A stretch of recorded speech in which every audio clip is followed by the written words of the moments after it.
This week, we welcome David Spark, producer of the CISO series, to discuss whether relations are improving between buyers and sellers of security products. In the leadership and communications section, executives and boards avoid these missteps in a crisis, strategizing a return to the office, and how to answer an unanswerable question, and more. Business Security Weekly starts now. This is Security Weekly, for security professionals, by security professionals.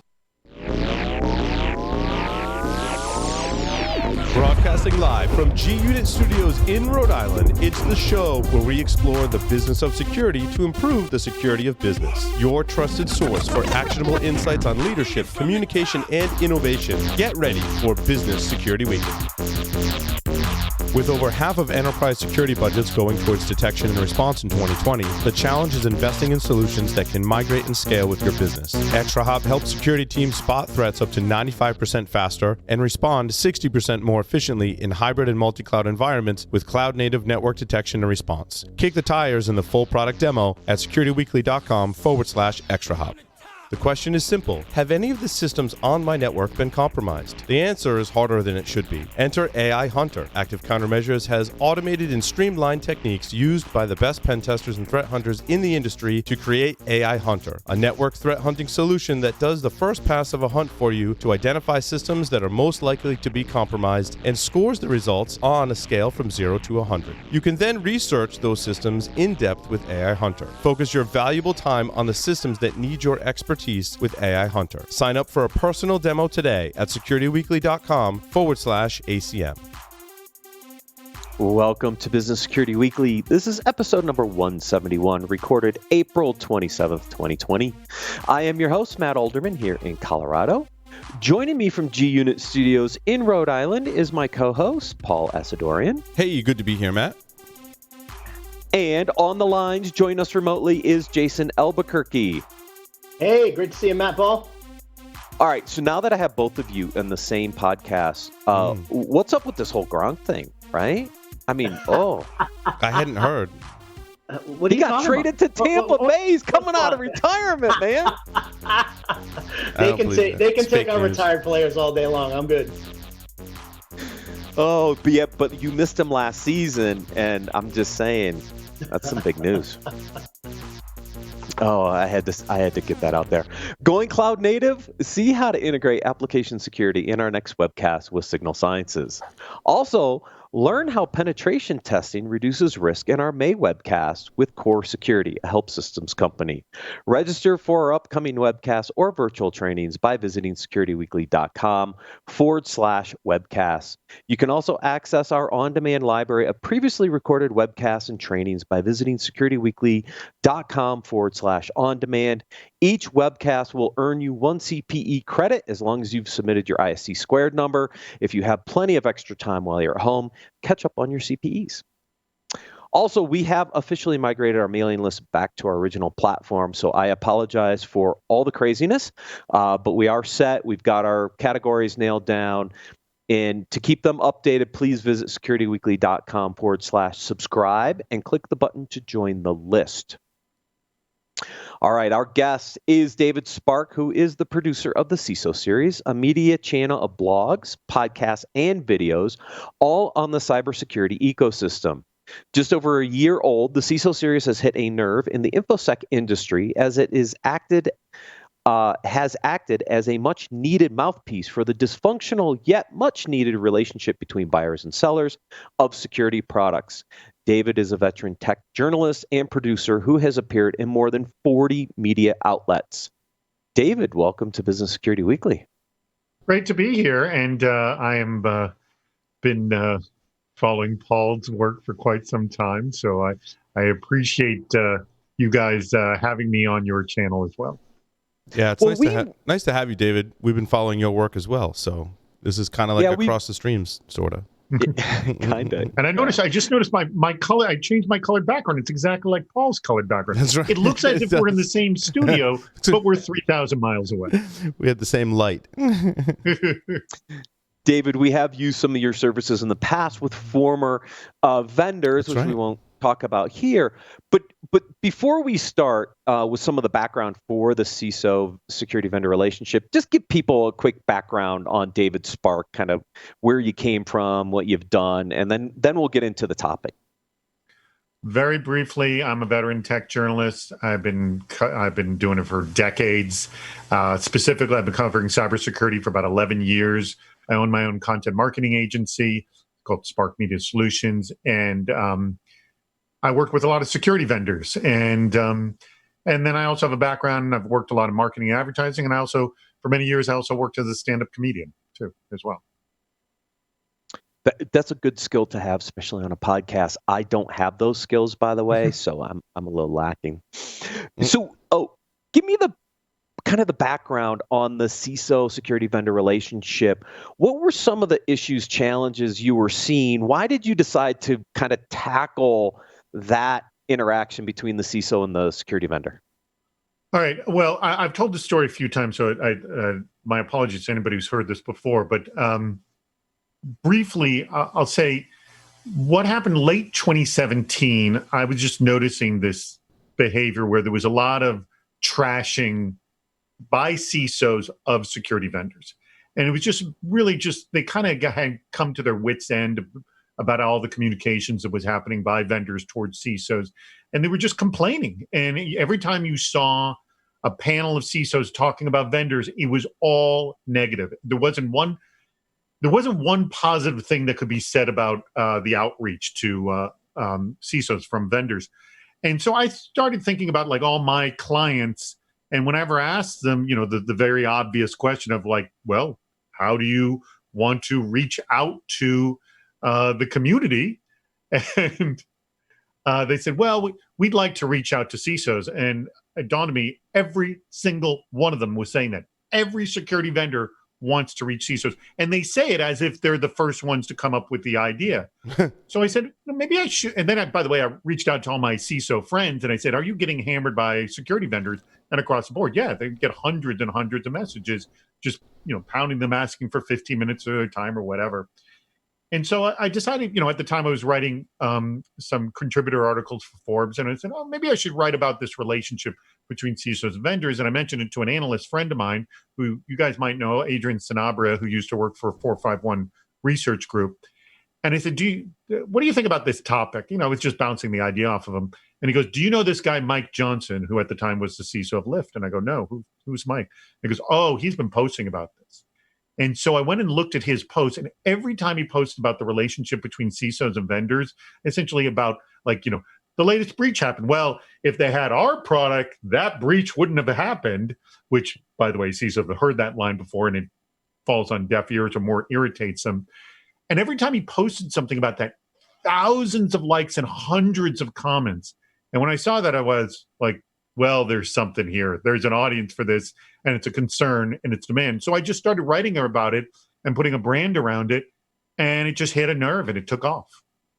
And from writing the articles, then I reached out to Mike Johnson about doing the podcast. We started the podcast June of 2018, and it's we're just under 2 years now doing it. So Paul and I have seen a lot of this in our discussions with security vendors, right? I'm sure you have. I'm sure you've seen the same. Yeah, we see this. We've got this big set of podcasts here, and all of a sudden you get a sponsor that comes in and says, "I want to target the CISO." I'm like, "Well, do you?" I'm like, "Who's your primary buyer?" The CISO is not normally making some of these decisions. I mean, they might eventually have to make the decision, but you've got to convince somebody somewhere else, typically in the organization. So I always ask the question, who's your target buyer persona? It's not necessarily the CISO. It could be somebody else that has to get permission from the CISO. And so there's this interesting education discussion that happens when we go through a sales cycle too, David, right? In that we're like trying to figure out where the right audiences for a potential sponsor. And then I think the bigger fun is problem solution value. What problem are you trying to solve? How do you solve it in a unique or different way? And what value do you provide to attract the industry person, the audience listening to actually engage with you? If vendors put it as succinctly as problem solution value, in a very simple, succinct way, they'd have a lot more success. But man, it is mired in a lot of nonsense. Like one of the things that we noticed, and I started a new game of which actually you'll hear, I think this episode drops tomorrow, right? Yes. Yeah. Yeah. Okay. So I'm going to have an episode drops tomorrow with a brand new game on it called What Is It and Why Do I Care? And the premise of the game is we get submissions that come in and you explain your category and you explain your differentiator, which you will be surprised how frigging difficult that is. But that should be the topmost thing you should pull off right away before you do any other kind of marketing. And it's salespeople and marketers still struggle with that. How do I explain our category? How do I explain we're unique in our value? It's true. And again, to your point. It's interesting. One of the things that I've kind of gleaned from interviewing folks, like not on this show, but on Paul Security Weekly mostly, and talk about like what actually makes an organization secure, right? And then I kind of translate that to, okay, what if I'm the CISO? What would I do now? And some of the themes I've been hearing recently are the best organizations at security understand, well, first the business, right? And we could unravel, that thread quite a bit. But they also understand their internal strengths and weaknesses when it comes to not just security technology, but more so people and the teams and the talent. And so as a CISO, if I look at that, right, I'm going to work to understand the business and the risk tolerance and things like that. And then I'm going to look at my teams and various other teams that maybe aren't under my direct control. And I'm going to say, where are our strengths, right? And then I'm going to go shopping. That could be for people, that could be for training, but that could also be for products. That shopping list for products, I truly believe is unique to every organization because every organization has different business requirements and different strengths and weaknesses. So when you try to externally market to the CISO, how do you know what they're after? Well, so that's a good question. So one of the things that we always stress is the need to do some open source intelligence, OSINT, of which most don't do. And I think, by the way, now, given the situation we're all in, this is a perfect time to be doing doubling, tripling, and quadrupling down on OSINT because you want to build your relationships and know your audience very well. The thing that we hear again and again and again, per what you just described, like, okay, I'm now out shopping for products, CISOs do not go to vendors directly. They go to their fellow CISOs and they say, hey, I'm looking for a DLP product or I'm looking for this. And they will just say, what do you use? The problem with that technique is you get into an echo chamber. And if they're all using the same things or they never reach out and look at the new players, then they don't learn. And my other co-host, Alan Alford, for the other show we do, Defense in Depth, he started aggressively going out and talking to new vendors. And that really kind of shook up the industry. But most CISOs do not do that. And so you got to figure a way to penetrate. And I'll tell you, the number one way to penetrate is to work through an existing CISO or security leader and get a referral. I mean, that is by far the absolute best way to get through. The best. Yeah, I think it very much is a building of trust through referrals that drives the industry. Yes. And I mean, sometimes, that's the key, right? I mean, as the CISO who's on the other end of this conversation normally, I typically will tap into the community, whether it be community such as folks like my friends here at Security Weekly, community as consortiums that I belong to, trusted business partners. But you're absolutely right. I'm going to 100% ignore the messaging in LinkedIn, the emails that I'm getting every day, the phone calls and voicemails I'm getting every day. And when I have a true business need that I need a positive outcome on, I'm going to go to my community. Right. And the thing is that almost all CISOs say, because they get such a barrage, I delete everything. So even if you craft the world's best email, it's not going to get seen. So you have to figure out other ways to engage and communicate. And one of the things that we always said is, connect with the community. Now, we did this when you could go out and physically be able to, go to events like, an OWASP event or an ISACA or an ISSA or a B-Sides type thing, like something that's very community driven, because CISOs recognize vendors who are very involved in the community. They totally recognize that. Being that you can't do that, there are still online venues to do that kind of stuff. but to just hammer with sales emails, especially now, it just falls on deaf ears. And honestly, they just think, well, this is the thing I'm supposed to do. I'm supposed to pitch. This is how, as a salesperson, I'm reviewed. How many meetings do I set up? How many clicks do I get on this? That's how I'm rated by my performance. And that's my number one feeling. The reason this is all sort of falling apart and why everyone's so frustrated is because the way that we sort of grade salespeople and marketers is exactly the way that frustrates the buyers. So true. They're based on leads, right? Yeah. Right. And it just frustrates the living hell out of them. Mm-hmm. It does. And so you got to find new mechanisms. And I think, trusted relationships, or, my feeling is I posted X number of times in these open discussion forums, and my post got X number of likes and comments. And, that would be, my feeling, a better way to rate somebody's success, rather than I sent out 1,000 emails and I got 2 responses, or I got 10 responses and 8 of them told me to go to hell, Mm-hmm. Yeah. Because, by the way, I've talked to vendors and they tell me, if you do a search on do not contact in their CRM, you will find vitriolic responses from CISOs saying, you got to stop doing this. You're harassing my team. Stop sending me emails. And that is the last thing you want as a vendor. Yeah. Mm-hmm. I think we're in an interesting industry where you have to build a level of trust. And the way we kind of say it, first they have to get to know you, then they have to like you, and then they have to trust you. That's a 3-step process. You are not going to walk into a CISO and build a trust relationship instantly that generates lead activities, right? This is what we try to educate a lot of the security vendors on, is how do you engage with the security community? They have to learn who you are. They have to decide that they like you, and then they'll trust you, and they'll start to engage. That is more than just an interview, a webcast, an email, or whatever, right? It takes time to build that. Well, look at both of us here. Both of us are creating a media channels. We're pumping out ludicrous amounts of content. And this is the big thing that I want to impress upon everybody. Did you all of a sudden put out a single episode of a podcast and all of a sudden the audience just kept swarming in? Or did you send out 1 week after a next week after next week after next week, and you watch it incrementally grow over time? There is this phenomenon that vendors have. They think, oh, we'll buy this one thing, the gates will flood open, and then our problem will be solved. It never happens that way, ever.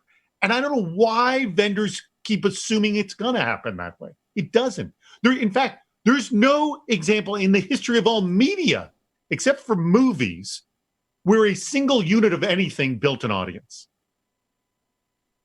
Yeah, that's so true. So you've talked about over this past year, is the relationship getting better, or is it still the same? I'm curious where you've seen improvement and where things still are struggling. So I only can respond anecdotally. And also, I'm also operating in a bubble, the people who listen to our show. But I will tell you that anecdotally, I feel that it is getting better, because I remember how bad it was end of 2017 and early 2018, and how angry people got. And I don't see that level of anger definitely consistently anymore.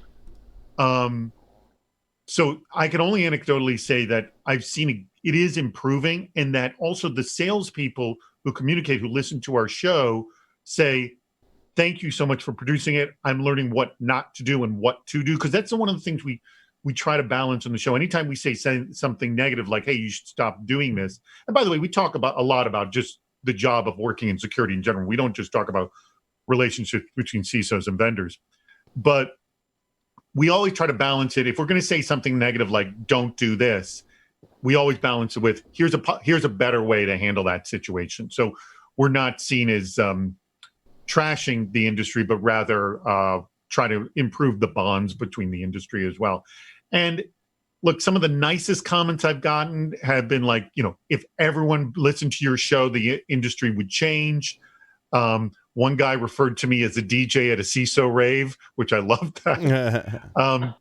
So I only can respond anecdotally, but definitely people are awakening to the behavior and they're trying to improve things. And the other thing is we create a sort of a venue for them to play. We have a few games where people can send in pitches. And the new one I mentioned, the day this one goes live, the what is and why don't I care, or why do I care?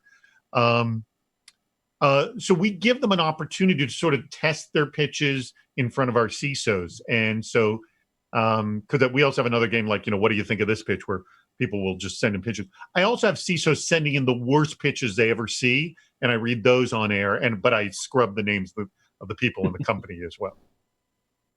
Does it, if I were to break this down, if I could give advice to the security vendor community, if I could get them to clearly articulate problem solution value, do you think the majority of the challenges go away? If they articulate, but there's a lot of things that I think that are problems. One is how you're measuring the success of your staff, how young and inexperienced some of the staff come in. It's very, very hard for a CISO to all of a sudden trust a young person who just came out of college, who literally, this is their first cybersecurity job. And you're asking a veteran CISO of 20 plus years to all of a sudden trust this person. That's a very tall order. And the answer is pretty much no, they're not going to. So it's, there's a lot of weird dynamics that are happening here. But at the same time, I know that these vendors will say, this is how we make sales. I can prove to you this is how we make sales. So we're going to continue doing it this way. So there's that weird dynamic that's happening where people are getting irritated, the CISOs, the buying community. This is the audience they want to reach. But at the same time, they're saying, well, this is what we do. It's cheap to hire young people. We can actually prove we got sales because we operate under this, Marketo model of marketing automation of let's pump as much crap into it. And if we get a 1% output, I can convert that 1%, a 2% conversion rate. And so if I can just keep pumping it through, I'll have that success metric. Well, at the same time, again, I'm making up numbers here, but at the same time, you're annoying 99% of the audience. So, right. You may show some success, but at the same time, 99% of the audience doesn't want to listen to you anymore. So is this the best model? I mean, I don't know, because you may show me success metrics, but at the same time, anecdotally, I can tell you everyone's getting annoyed by this behavior. No, so true. Hey, Jason, I'm curious, Yeah. If a vendor comes into you, articulates a problem, and you have that problem, and they can clearly articulate how they solve that problem and what kind of value do they provide, do you give them a higher level kind of credence kind of in the discussion? I'm just curious how you evaluate vendors on the other side of this discussion. Yeah, I mean, typically, if they can articulate an outcome to solve a problem that I have, normally what I'll do is I'll have somebody on my team vet it out, right? So I'll connect them with one of my managers or directors.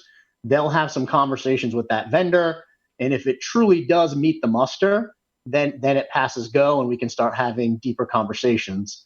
I'll honestly say the amount of time it passes go is slim to none these days.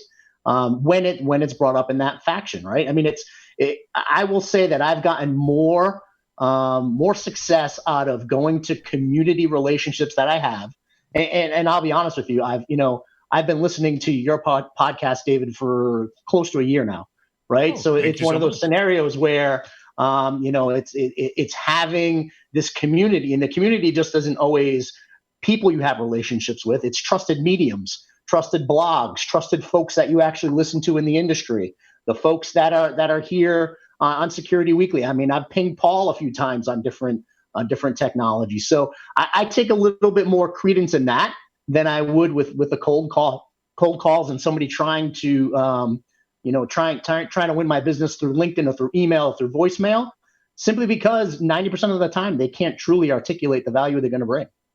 Yeah, and they're not trying to understand us as a business either, right? So they're not doing the legwork to understand what an MSP and a technology services company needs and what their culture is like. What I've heard, what was the quote? I can't remember, but I got a quote from somebody on the show that's saying, oh yeah, I think it was Steve Zalewski, who's the deputy CISO over Levi's. He said the problem with the sales is they tell you this is product. Why don't you tell me what your problem is, and I'll figure out how to sell my product to you. Right. Kind of. Yeah, it's so backwards. Yeah. The thing is, I hear it again and again with CISOs. If you could prove to me that you've actually done some legwork, like you understand. And by the way, I have this article online about some basic OSINT, and there's so many OSINT tools out there to get a basic understanding of what's going on.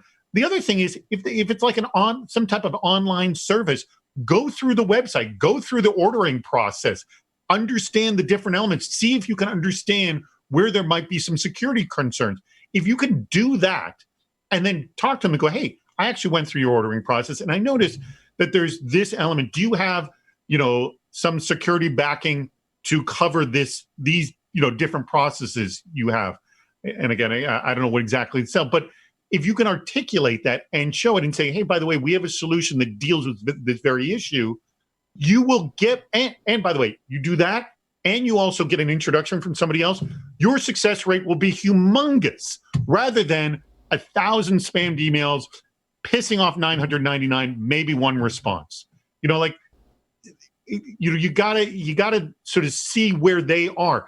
What I always say is, would you respond to the email that you just sent out? Probably not. So chances are they're not going to either. But if someone did all this legwork and went through a referral and also spent the time to understand you, hey, probably you would. Just put yourself in the same shoes as them. Yeah. A little homework goes a long way. I think David, you in a recent podcast, you really put it out there, right? Over the last couple of podcasts, you've been talking about Simon Sinek's Infinite Game, right? That's been I listened to it. Great book. It was given to me. Oh my God, it's awesome, right? I'm a listener. So I'm a huge Simon Sinek fan. I'm in the middle of that book right now. And last couple of episodes, you've been talking about it. And the way that I've always managed my team is I've always had this philosophy that's similar, where it's the reason why most people fail instead of succeed is they trade what they want most for what they want in the moment, right? So if these folks on the sales side thought that same way and said, you know what, this is an infinite game, I'm not trading what I want most for what I want right now, let me build a relationship. Let me build a relationship with these CISOs. And then from there, let's figure out whether or not I can be a trusted partner. But right? Johnny, I'll pause you right there. I'll pause you in that only works if the management will grade them on that kind of performance. Sure, 100%. If they're not going to grade them on that performance, they're not going to behave that way. Absolutely. So that's the key, right? So for folks who right. are leaders within companies, you need to start rethinking how you're compensating employees, how you're building your metrics, right? Yeah. And I think it really just comes down to trusting your own staff. If you can explain to them this is a way to communicate, and it's not the easiest thing to measure, but you trust your own people, then let them have the freedom to sort of work their way of building those relationships. Because it is, by the way, this never happens. I click on a webinar, I watch the webinar, I buy the product. It never operates like that. We say that all the time. Doesn't. You have to build a relationship. Yeah. I mean, there are ways to. They all believe it's going to happen like that, but it doesn't. And I think there are ways to target on a kind of higher up kind of level. In other words, we've employed this strategy, right? You look at the company profile that you want to target, right? And you've got criteria that can weed out a whole bunch of companies. And then you look at some of the people that work for those companies, and then you weed it out a little more based on, some other criteria. And then you really kind of research this select group and say, I think that most people that fall into this criteria after lots of filtering have this problem. And then when you send them the email, it's more like, it kind of sounds like Simon's work a little bit, how to win friends and influence people, right? You're leading in with, hey, you have this problem, right? Make it about them, and then tailor it. And when I've done that in the past, it's kind of interesting. Some people kind of get creeped out. Like, wait, who are you and how do you know so much about me already? And I'm like, I'm just doing my homework. I want to do a briefing with you because when I went through all of my criteria and filtered it, you came up as one of the companies, so I want to hear more, right? And I'll share with them what my filtering, criteria was. Maybe I want at least Series A funded in this particular security vertical, that has this many customers and this qualification or award or whatever the case may be, right? Yeah. It's, look, a lot of the marketing tactics that you learn from other industries don't work. The other thing is that they're so reliant on big players like the Gartners of the world to put them in magic quadrants. Mm-hmm. And they think that's sort of the solution to success. And it's funny, one of the things that my co-host Mike Johnson said on the podcast, of which when I posted this quote online, it got an enormous response. He said, I will never dump a vendor I'm looking at just because they don't show up in Gartner's Magic Quadrant. Mm-hmm. And, on the flip side, they'll say, well, the only way you get visible is to be in Gartner's Magic Quadrant. But I've seen, we had the situation where Crowdcast was going after Cybereason, and it was over the Magic Quadrant. And Crowdcast started slamming Cybereason sales tactics, for which Cybereason didn't know what the hell Crowdcast was talking about. And so they become very, very focused on this thing. And by the way, it was the CEO of Crowdcast going after. You mean CrowdStrike? I asked both of them to be on my podcast, but they refused to be on. By the way, that's pretty I would funny. love them to be on, going after each other. Did you mean CrowdStrike, not Crowdcast? Did I say Crowdcast? Yeah. Yes. It's so funny. CrowdStrike. Thank you. Crowdcast is a platform I use for my weekly video. I was going to say, it sounds like a different platform that you might have used. And CrowdStrike and Cybereason. Thank you. It's the irony is because I'm now doing these video chats every Friday now at 10 a.m. and I've got Crowdcast in the brain. Well, I find it interesting that Gartner kind of takes the liberty to put different companies in different quadrants, and that may not be the quadrant that they're in. I've had that conversation with several vendors. I think for the security vendor, getting into a quadrant is, giving them some visibility. It definitely helps with visibility. Look, we all know, we all love charts and graphs. We all like looking at a quadrant that shows a bunch of dots and shows, look, I'm more right and up than this guy is, so I'm better. Right.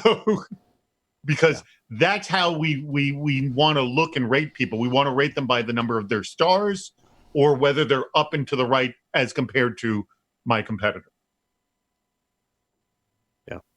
David, if people want to get access to your podcast, where should they go? Well, you can find, just like your podcast, you can get them on any podcast catcher. So you go to the CISO Security Vendor Relationship Podcast. You just type in CISO, it'll pop up, or Defense in Depth. But the simplest way to go is just go to CISOseries.com, and all the information is there. Perfect. David, thank you so much. Hey, David, don't forget to promote the r/CISO series, right? I know you want people to get Reddit. I'm on Reddit.